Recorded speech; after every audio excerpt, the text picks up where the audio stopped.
because there's some of us who just have not been equipped to see the ideas in the culture. Because we have been maybe part of a very anti-intellectual evangelical tradition that hasn't really exercised our minds.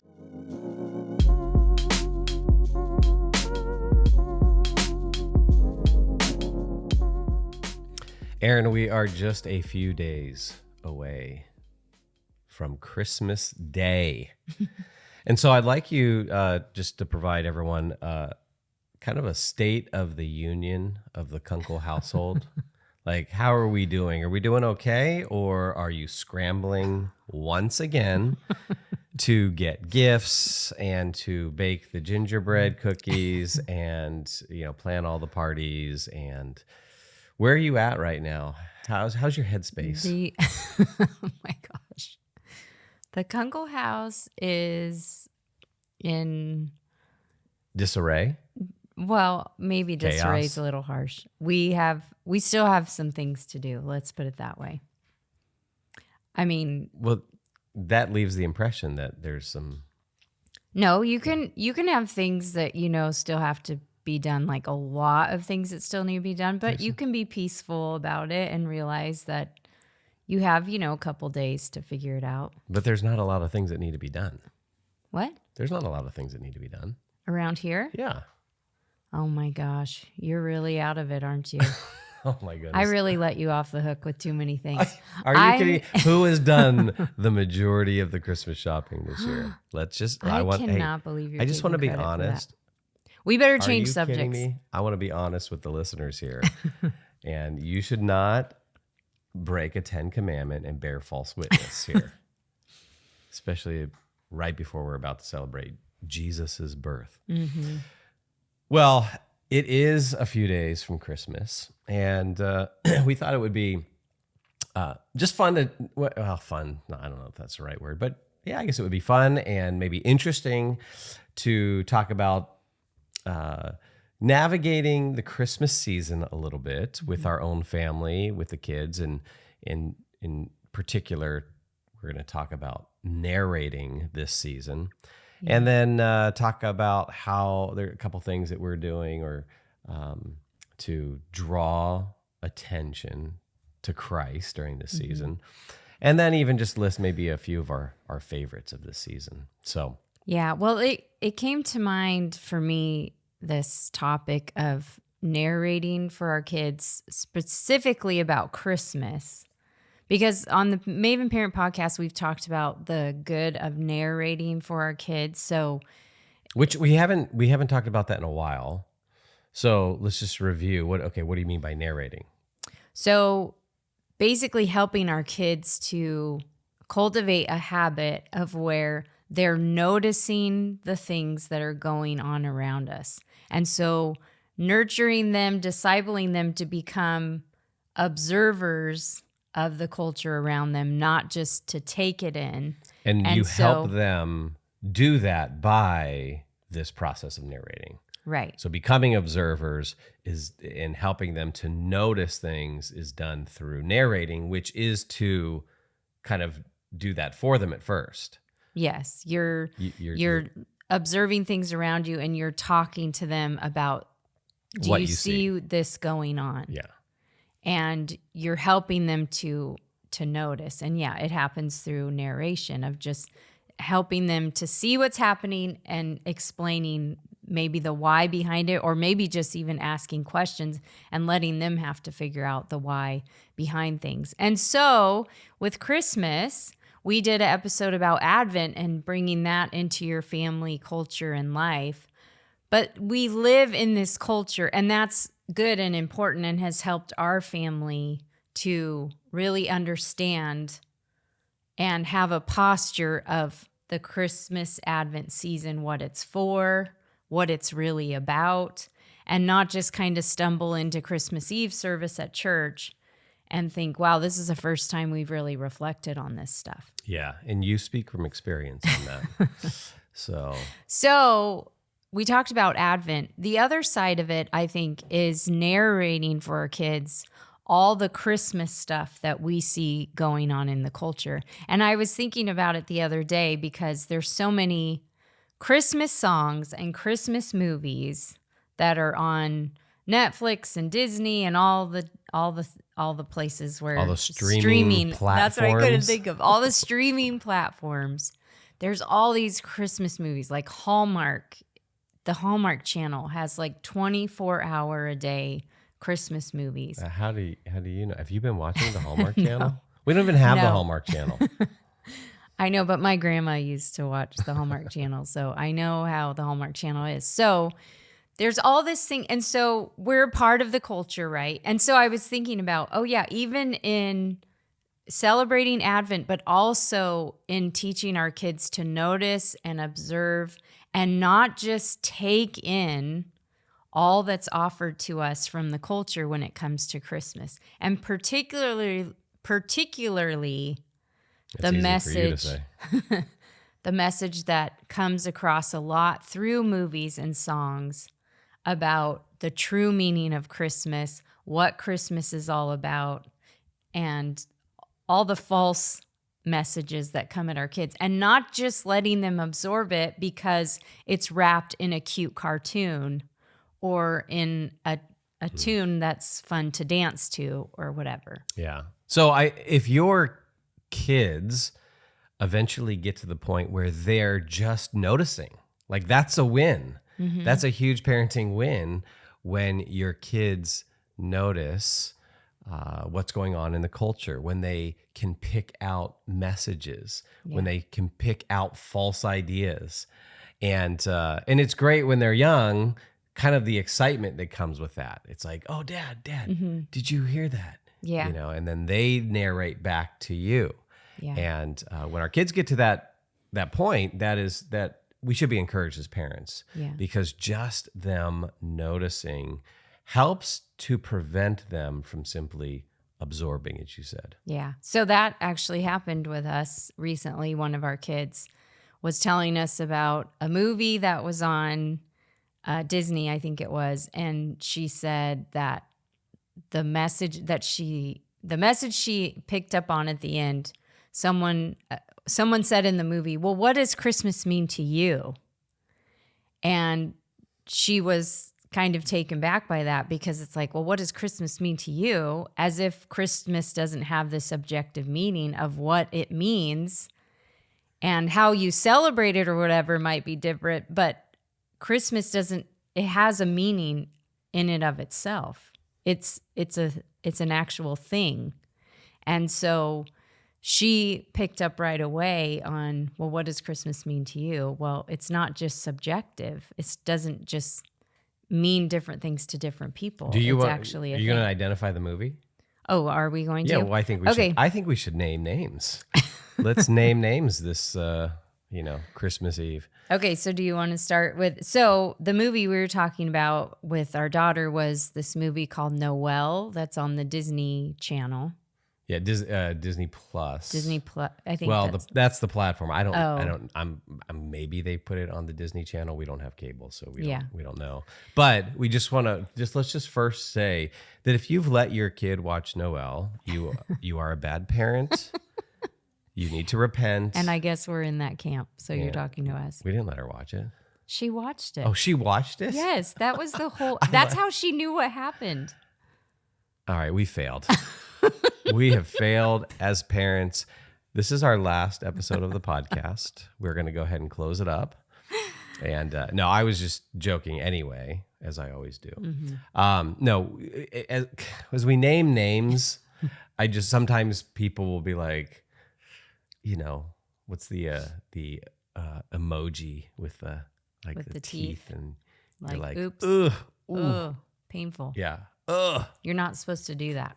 Okay, so no, we don't sit in judgment, too much judgment of people if you've seen these things, and actually, it's okay there are times, and of course our daughter, who you're talking about, is a little bit older. She's 15, and we want her to get to a place where she is watching some things on her own and is exercising her own judgment. So it's actually an encouragement that she's able to watch this, see how, just shallow and false the ideas are that are coming through. Yeah. But I think the line in Noelle, and it's the one with that one actress, Anna Kendrick, but she's the Noelle character.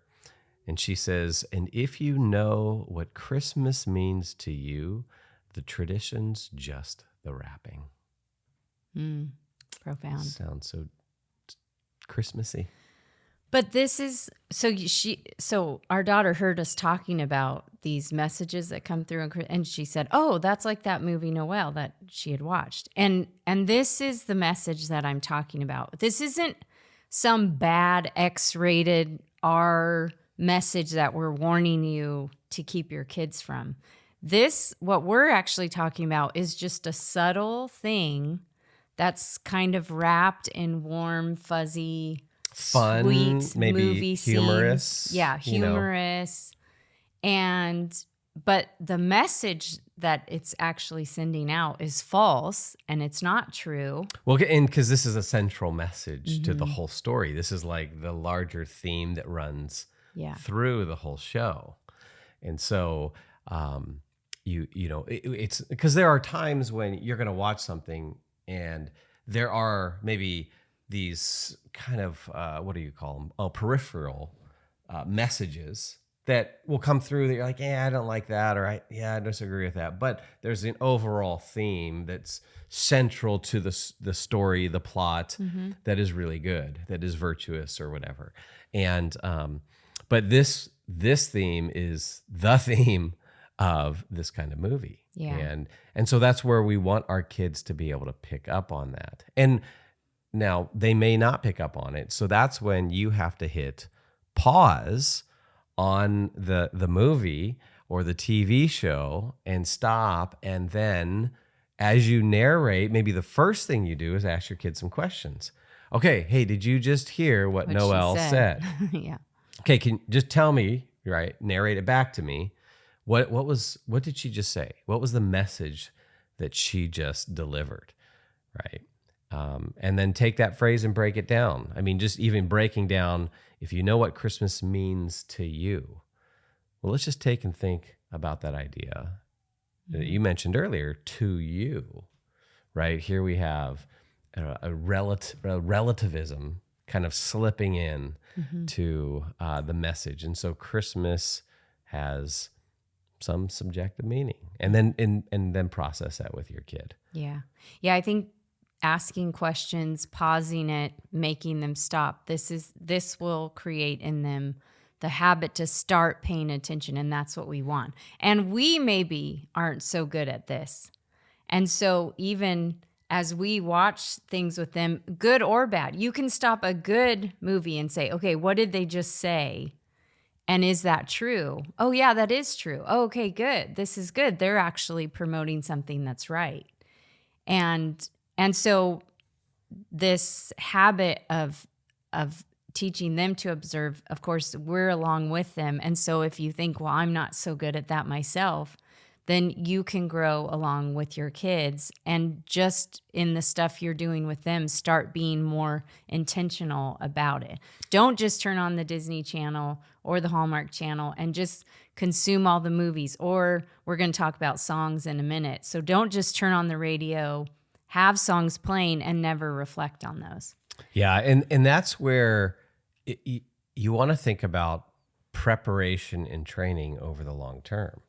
Like as believers, we can create a steady diet of reading and intellectual engagement and worldview training and theological reading and all of these things, so that when those moments come up, we're prepared for them. Now, we're not saying that you have to be, you're going to be prepared at every moment at all times, and you got to kind of be perfect or something like that. No, but you can get better at this. You can get better at seeing what's going on out there, because there's some of us who just have not been equipped to see the ideas in the culture. because we have been maybe part of a very anti-intellectual evangelical tradition that hasn't really exercised our minds. But this is something I just want to encourage parents that we can get better at. You can improve. Just like an athlete who practices and trains and studies the playbook can then through the years see more and more. We can do the same thing. And so if you aren't regularly reading, that's a good place to start.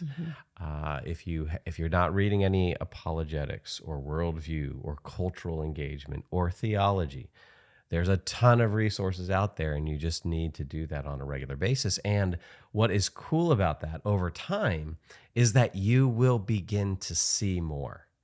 You'll begin to see things that you didn't see in the past. And it's encouraging.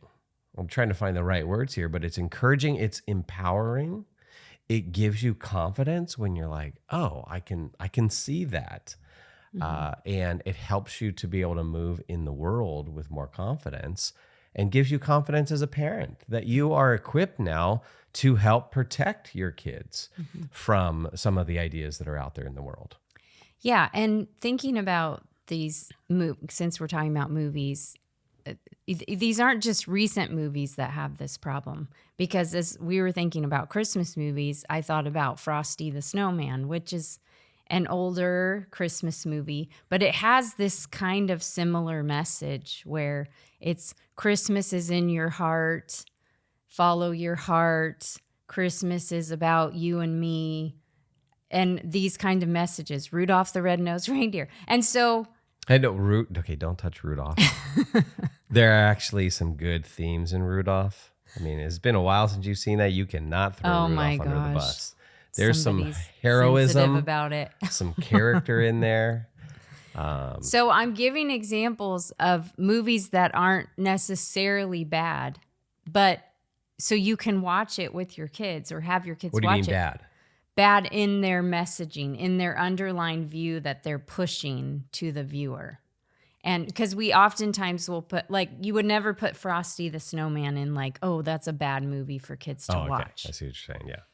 But it might have actually messages that are counter to what we're trying to teach. We're doing Advent with our kids in the morning and then watching Frosty the Snowman at night, which could be fine, but we should be at least thinking about what is the message of Frosty the Snowman. See, that just sounds silly, probably to most of us. Like, the message of Frosty the Snowman, Erin, are you serious? But no, there is a message to the movie. Yeah, and I'm actually, as you're saying that, I'm trying to think, what is that message? Yeah, remember the little girl, and it's all about, Christmas is in your heart, and the Christmas feeling. We should have actually looked up another quote, because there's quotes in that movie that you're like, no, actually, that's not true. Now, so I'm just thinking of people maybe pushing back and being like, well, is there harm though in watching that thing? And because there's a couple of things going on in my mind here. I'm thinking in terms of some objection. One might be, someone might think, yeah, we shouldn't ever consume things like Frosty or Rudolph the Reindeer or Noel or Santa Claus or any of that, because it has nothing to do with Jesus and the birth of Christ. And so is that the criteria that we're using? So that's one aspect of pushback. The other aspect might be from people who say, well, is there actually harm in some of these things? Or even in a story, are there some good messages, even if it's not, maybe Jesus is the central figure in the telling of the story? Okay, so let me say it this way, maybe help with some of the confusion, or just to be clear on what we're saying. I'm not confused. You're probably confused. Our listeners might be confused. Let me clarify for you, Brett. So as far as the story and the messaging, what we're talking about is that it doesn't have to be, of course, every movie and book, and we're going to talk about some good ones, doesn't have to explicitly have the story of Christ being born in Bethlehem, the shepherds, the wise men. That's not what we're saying. Mm-hmm. Yeah. But what we're saying is to think about the messaging. And you, like you mentioned Rudolph, and you were joking, but you said, it's a story of courage, or so maybe it is a good story that has good things that it's pointing to, like Virtues, character, those sorts of things are good. We just want to be observant that the main message of the movie or the book or the song isn't actually saying things that aren't true. Mm-hmm.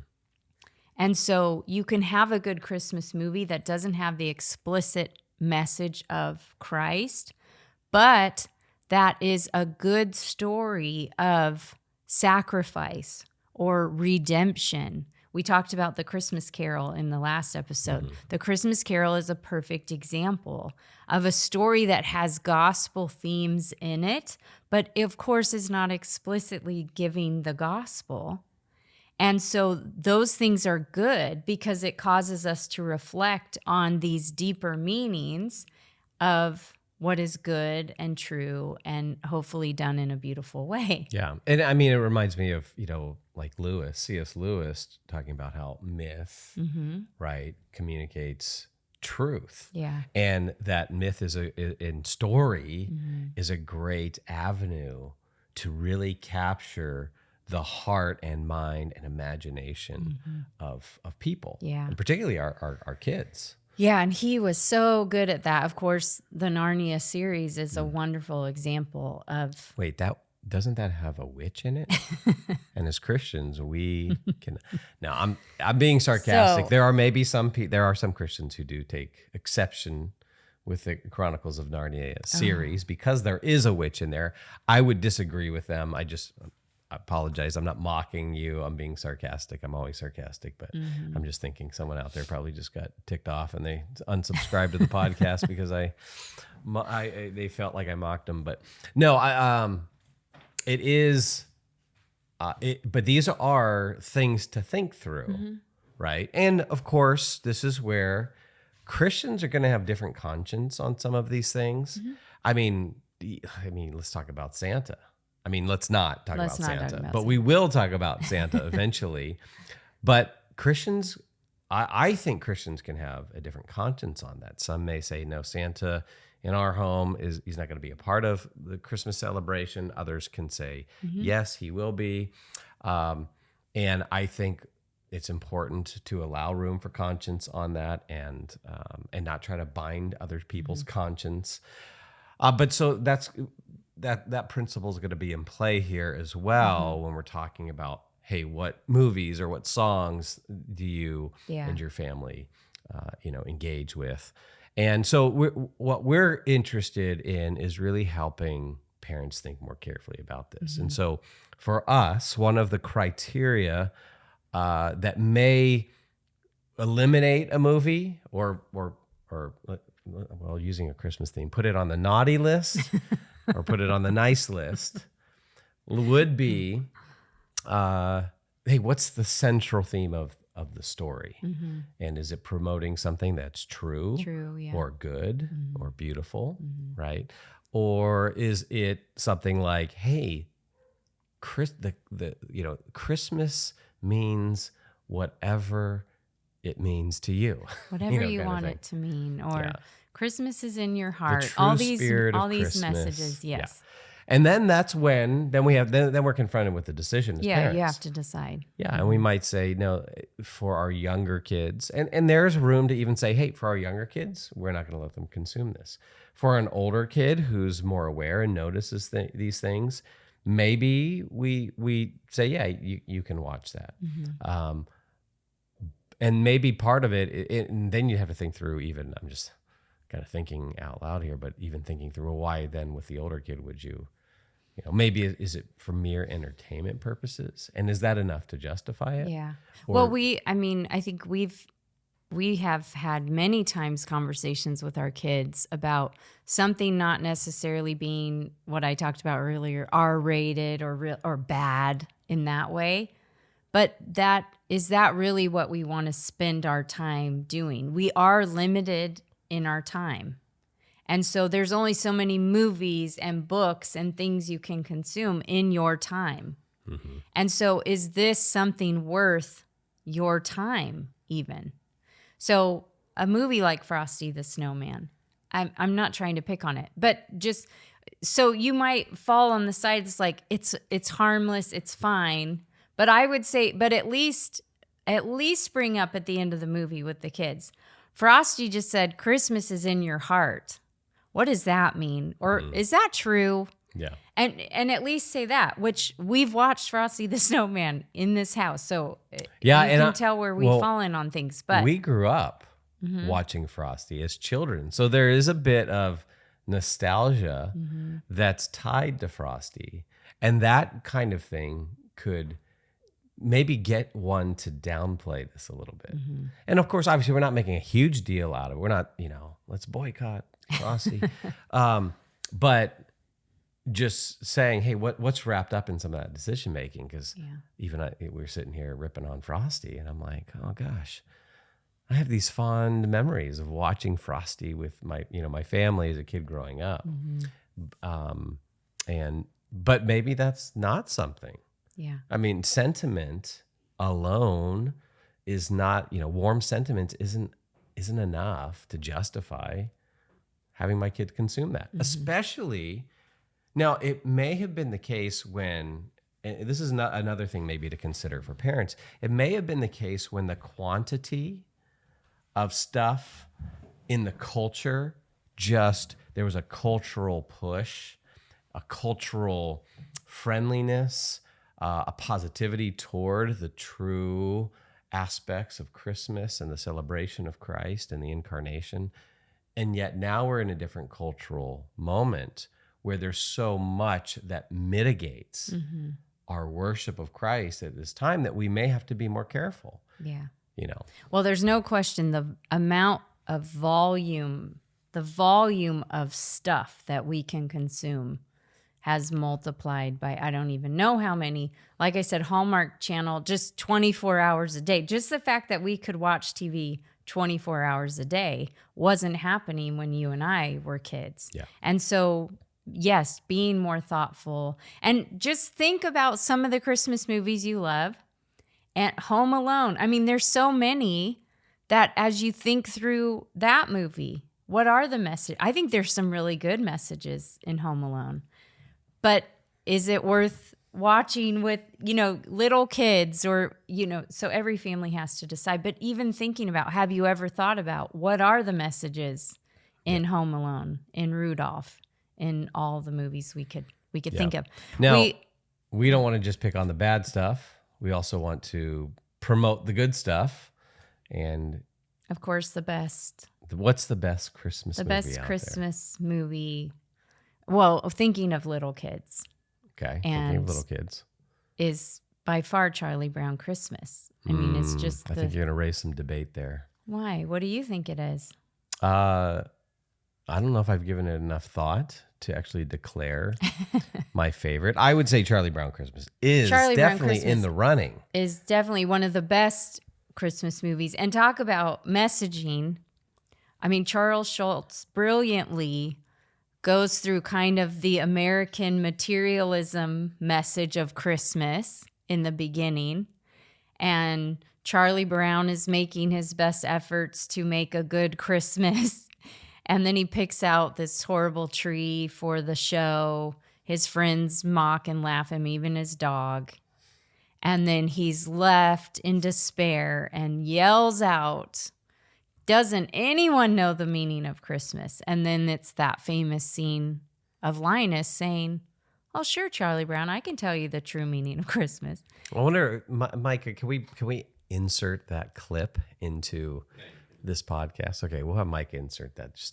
That is a nostalgic scene. Growing up with Charlie Brown Christmas and having Linus testify to the true meaning of Christmas is definitely puts Charlie Brown Christmas in the running, and is one of those things that we say, hey, here's a good cultural artifact that you can engage with your family. I think there's some people out there that are going to say, no, it's Mickey's Disney Christmas Carol. Oh, that's one of my favorites too. Of course, the Christmas Carol is told in all different kinds of ways, and there's been all kinds of remakes of it, and Jim Carrey's in one, and there's all kinds of those. So, but Christmas Carol in general has the same messaging, unless I know, but you're making a claim. Charlie Brown Christmas is the best as far as cartoon for little kids. Well, but Christmas Carol, there's going to be people. It's sometimes scary for little kids because Scrooge is scary, and the ghosts are scary for little kids. So that's way to raise a counter argument there. Okay, let's move to songs. Okay. Because a lot of us play all kinds of Christmas songs in our homes, in our car, and so how about we've got 2 songs here that we're going to compare the two. Are sung during the Christmas season. So let's start with the bad. Well, why don't you read the first stanza of that one? I'll read the first stanza of mine. Okay, and we won't say what songs they are. We'll see if you can guess what songs they are. They're going to guess mine with the first line. Okay. Children carry through the streets a brightly painted star. Angels gather round the hearth, strumming on guitars. Men of great renown and faith say prayers on Boulevard. It's the night before Christmas. But you don't have to be an angel to sing harmony. You don't have to be a child to love the mystery. You don't have to be a wise man on bended knee. The heart of this Christmas is in you and me. Okay, I'm going to withhold my commentary on that. Okay, so here's my song. Just contrast the depth of the lyrics. Hark, the herald angels sing. Glory to the newborn King. Peace on earth and mercy mild. God and sinners reconciled. Joyful, all ye nations rise. Join the triumph of the skies. With the angelic host proclaim, Christ is born in Bethlehem. Hark, the herald angels sing. Glory to the newborn King. I think you should. The other stanzas are even. I thought we were reading all of them. Well, we got to get to at least the chorus here. The chorus in your song. The heart of this Christmas is in you and me. The heart of this Christmas is in you and me. The night before Christmas, the night before Christmas. It just repeats it. La, la, la. Vapid. Mm-hmm. So there you go. And let's name names. So it's time to name names, Erin. This is The Night Before Christmas by Amy Grant. And of course, Amy yours Grant. is Hark the Herald Angels Sing, written by Charles Wesley. And it has so much deep theology that to compare them almost seems unfair. But written by 2 Christians, 2 different times in history and culture, and 2 very different messages. Yes. For sure. And the thing that we're pointing out here is just to notice these things with your kids, to pause, to listen, go, what's that chorus saying? Mm-hmm. Did you hear that? Did you catch that? Right? Yeah. The heart of this Christmas is in you and me. Which we picked an example of a Christian singing this song because we know that Christians can fall into not paying attention to the message maybe that they're sending through their music, or maybe they do know the message they're sending. But Christians can sing cheesy Christmas songs that have messages that are actually opposed to the true message and meaning of Christmas. Of course, there's lots of songs that we listen to that are fine, that have, messages of just fun and celebrating and all those things. But do you ever think about the message? And I guess that's the point. So we wanted to give an example of a Christian singing a song that has a different message than the true meaning of Christmas. Yeah, and it does create an opportunity to teach some apologetics to your kids, maybe even your older kids or even your younger kids, but pointing out in this song and then the Noel movie. There's this relativism that comes around during Christmas time. And to help them unpack the idea that there are objective truths. They're true whether you believe them or not. And there are objective truths about Christmas. And there's an objective meaning to this. And guess what? It doesn't matter what's in your heart. It doesn't matter what spirit you have. It doesn't matter actually what it means to you, right? Because there is an objective meaning. Yeah. And so you may actually have a false meaning attached to Christmas. And there's some opportunity for some apologetic training there without saying, hey, kids, time for some apologetic training with Dad. Well, and it's helping our kids to think carefully because, like I said, the messages that come through, the things we want them to think about, again, is sometimes wrapped in beautiful things like family. Like this song saying, you and me together, or getting together with family. So it's wrapped in something that's beautiful, but it's maybe lacking in the real why do families get together at this time? Why is this time so important? Well, it's because this is when we celebrate God redeeming us, God making a way, not just to forgive each other and come together, but ultimately that we now are connected once again to the God who made us. And there's a way that's been made, and that's through Christ. And so family's good, and so it's wrapped sometimes in that message, but unless you have the deeper meaning, it ends up just being shallow, and sometimes it can just be plain silly. Okay, so narrating, that's one thing that we're trying to do during the Christmas season with our family. And I thought, hey, it'd be fun. What are some favorite things, whether it's decorations or books or movies? What are some of the favorite things we in the Kunkel family like to participate in? I did want to highlight, we did get a new decoration this year because we're constantly trying to think about how we can use Christmas and the celebrations and the decorations is pointing back to Christ, even the whole act of decorating. And I think this is where Advent has been helpful, where you look at the decorations as preparation for the coming celebration, right? There's the waiting and the anticipation. So that has just infused decorating with more meaning for me personally, but also then pointing to Christ. And so we, above our fireplace, we jumped on, I think, Etsy, and we purchased a phrase out of Scripture, out of the Gospel of John. The Word became flesh. And we took those 4 words and we put it above, we attached it to our fireplace. So it's in a prominent place in our home, and it says, the Word became flesh. And that was just one new decoration for us this year that we both really have loved because of how prominent it is, and it just draws our attention to the true meaning. Yeah, the reason for the season. Yeah. Well, of course, when you said pull out a few things, I just went straight to our books. But just to show that we're not saying you have to only do things with explicitly the message of Christ, but that there can be good things that point to what's good and true and beautiful. Which is also connected to Christ. Of course, because he's the creator source of reality. everything that is true and good and beautiful. So a few books that we love to read. One is, I mentioned in the last podcast that we like to read A Christmas Carol. We also like to read The Family Under the Bridge. This is a book by Natalie Savage Carlson. It's a sweet story of a family that's actually homeless.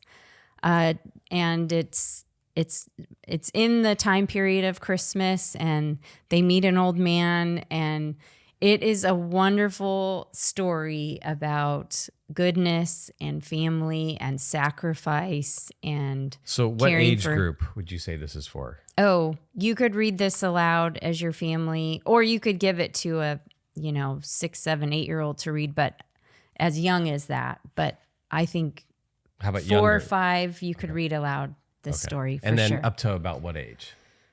Reading it aloud, you could read aloud to junior high. It's a wonderful story. Like, I love this story. I love So reading even adults. it. Even adults, yeah. And is her middle name really Savage? I think so. That is a cool middle name. I wish I had a cool middle name. Okay, another one that, well, I guess this one does have the Christmas message because it's titled The Best Christmas Pageant Ever by Barbara Robinson. This is a Kunkel family favorite. We've read it every year for Christmas now since I discovered it. I didn't know about it for many years, but this is a story of a crazy family called the Herdmans who are pagan and crazy, and they smoke cigars and they light fires and they do all this stuff, and then somehow they get into the Christmas pageant at the local church. And so it's a hilarious read aloud. If you have kids who are reluctant readers or don't want to sit still for a book, this book will bring you all together in a wonderful way. Okay, now you got to pick one more book. Okay, one more book. So then you got a whole stack. I know. Right okay, here. Sorry. Okay, one thing we have liked to do, or I've liked to do, is to collect books about the real Saint Nicholas. So I'll hold up just a couple of them, but add to your Christmas book collection the real story of Saint Nicholas. If you don't know, he actually lived and existed, and is roughly based on who the Santa Claus at the local mall is based off of. But the story is wonderful. And so we have a couple different ones: Saint Nicholas, the gift giver, and Saint Nicholas, the real story of the Christmas legend. So there's some great picture books that you could read with your kids about Saint Nicholas. And then, of course, there's lots of books done. On the Christmas story. Erin, could you just talk about book after book after book? So those are some good resources. Message me if you want more titles. We don't want to overwhelm people with a bunch of new books. Right. But hey, maybe pick up one of these for your kids. And then for the adults out there, I know we've recommended this, I think, last Christmas. And you've read this. I have not read this one yet and have just picked this up and started reading it this Christmas. It's On the Incarnation by Saint Athanasius, so one of our early church fathers. And C.S. Lewis wrote the introduction on this. On that copy of it. On this particular copy, yeah. It's look for the green cover, GLH Publishing. But there's some great background information on Athanasius. Some church history. Yeah, one thing that just struck me was that he grew up in Egypt during a time of persecution, and really from 5 years old to about 14 years old, he lived under that persecution and saw Christian martyrs. And in part of this intro on the life of St. Athanasius, it says, all through the most impressionable years of his childhood, he had not only learned the Christian faith, he had seen it in action. And that, knowing some of that history, just gives some more depth and significance to what he's writing. I mean, this guy, he was convinced and convicted of just the truthfulness of the incarnation, God in human flesh, and then the implications for it. And he's got different sections on it, but he hits on the resurrection, right? And he talks about the implications for death. And he wrote this section, and it connected me back to him being surrounded by martyrs and seeing this. So he actually would have seen this for real, like with his own eyes, this theology and the implications of theology being played out. But he says this, but that devil who of old wickedly exulted in death, now that the pains of death are loosed, right, through the resurrection of Christ, he alone it is who remains truly dead. There is proof of this too, for men who, before they believe in Christ, think death horrible and are afraid of it. Once they are converted, despise it so completely that they go eagerly to meet it, and themselves become witnesses of the Savior's resurrection from it. Even children hasten thus to die, and not men only, but women train themselves by bodily discipline to meet it, to meet death. So weak has death become that even women who used to be taken in by it mock it now as a dead thing robbed of all its strength. And that implication of the incarnation, and particularly the resurrection, that's our theology. That is good stuff to read during this time to really draw our hearts and minds to Christ. So those are some of the things that we're doing this Christmas time. And we hope those things are encouraging to you and maybe give you some ideas to constantly bring your family, your kids, your own attention to the Lord Jesus Christ. Maven exists to help the next generation know truth, pursue goodness, and create beauty for the cause of Christ. To find out more, check out maventruth.com.